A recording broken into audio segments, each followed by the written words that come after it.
ಇದು ಹಳೆ ಮನೆ ಇತ್ತು, ಬಿದ್ದೋಯ್ತು ಅಂದ್ಬಿಟ್ಟು ಹೊಸದಿಲ್ಲಿ ಕಟ್ಟಿರೋದು. ತೊಗರಿ ಗಿಡ, ಇಲ್ಲಿ ತೊಗರಿಕಾಯಿ ಗಿಡ ಮನೆ ಮುಂದೆನೇ ಹಾಕ್ಬಿಟ್ಟವ್ರೆ. ಮತ್ತೆ ತೊಗರಿ ಗಿಡ ಇದು. ಹಾಂ,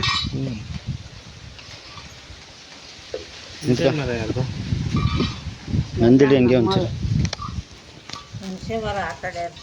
ಹುಣಸೆ ಮರ ಅಲ್ಲ ಇದ್ದು ಬಾ, ನಮ್ಮ ಹೊಲ್ದ ಹತ್ರ ಐತೆ, ತೋರಿಸ್ತೀನಿ. ಇದೆಲ್ಲ ಅವ್ರದ್ದು, ಬೇರೆಯವ್ರದ್ದು.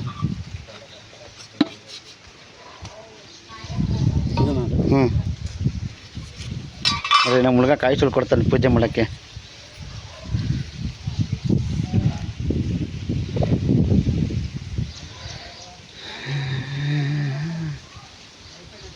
ಕೂಡ ನಾವು ಎಪ್ಪನೋಗಿ ಪೂಜೆ ಮಾಡ್ಕೊಂಡು ಬಂದ್ಬಿಡ್ತೀವಿ.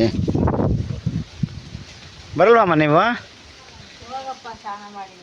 ಬರ್ತೀನ ನಿನ್ನ